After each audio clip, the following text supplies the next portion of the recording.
যখন আপনাকে আপনার বারান্দায় আপনার আপনজন বাঁশের শয়ন সাজ্জাতে শোয়াবেন না, তখন কিন্তু আর ওই ল্যাকমির প্রোডাক্ট আপনাকে ওই সোনো পাউডার দিয়ে না, আপনাকে কিন্তু তিলক চন্দন দিয়েই সাজাবে। আপনাকে কিন্তু কেউ তখন এই বলবেন না, ও ভাই ওকে বড় দেখতে সুন্দর, ওকে সুন্দর দামি ক্রিম মাখো, পাউডার মাখো। কি বলবেন জানেন? এই কপালে একটু হরে কৃষ্ণ হরি বলে লিখিয়ে দাও। তখন জানেন যে তুলসী মালা পড়তে আপনি লজ্জা পাচ্ছেন, আপনার পাশে সর্বপ্রথম ওই তুলসী গাছকেই রেখে দেবে। 13টি দিন সকলেই কাঁদবে, কিন্তু এক আপনার জন্য ওই তুলসী তলায় প্রদীপ জ্বলবে। তাই সময় থাকতে যেটা ধারণ করার দরকার সেটা করছি না। আমাদের বৃন্দাবনে জানেন কি বলে? দেখেন, এই বলবো না যে আপনি তুলসীর মালা হি ধারণ করেন, আপনি তিলক হি ধারণ করেন, আপনি যেই ইষ্ট দেবী দেবতাকে মানেন, আপনি যদি আমাদের শ্রী শ্রী হরিচাঁদ ঠাকুরকে মানেন, আপনি সুন্দর আচার মালা ধারণ করেন। আপনি যদি ভোলানাথকে আপনার ইষ্ট নাথ চিন্তন করেন, তাহলে রুদ্রাক্ষের মালা ধারণ করেন।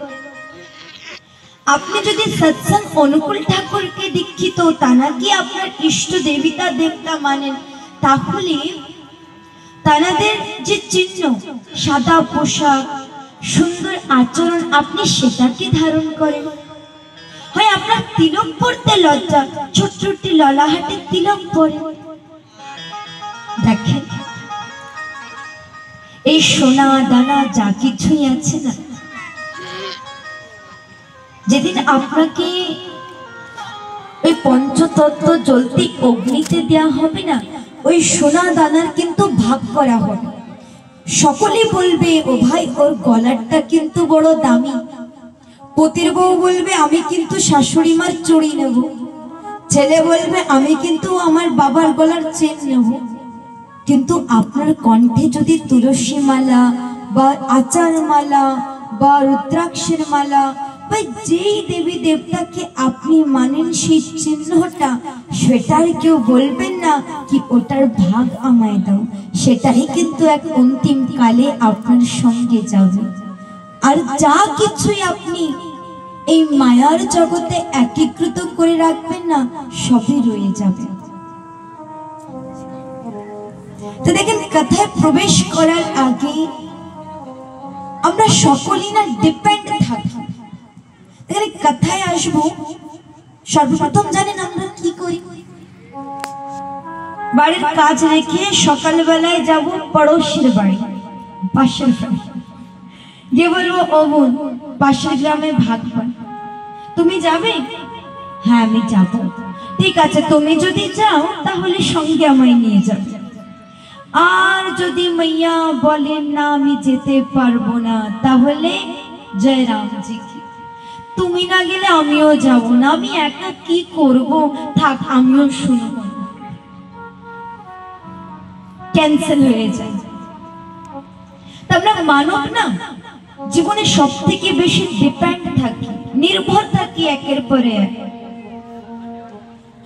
আর আমাদের এই নির্ভর থাকা, একের প্রতি একে সমর্পণ করাই আমাদের জীবনে সব থেকে দুঃখের বিষয় হয়ে যায়। কিভাবে? আমরা প্রত্যেকটি মানুষ কিন্তু নিজেকে রাজা চিন্তন করি, তাই না? কেন? এই জগতে কিন্তু একমাত্র রাজা সেই বলে, আমার বাড়ি, আমার রাজ্য, আমার রাজ্য সিংহাসন, আমার ধন, আমার সম্পত্তি সবই আমার। ঠিক মানবও কিন্তু নিরন্তর একই কথা বলে, আমার বাড়ি, আমার ঘর, আমার জমিন, আমার জায়গা, আমার হি বলতে আপনজন। কিন্তু মনে রাখবেন, সত্য যুগে অসুর ছিলেন জয় বিজয়,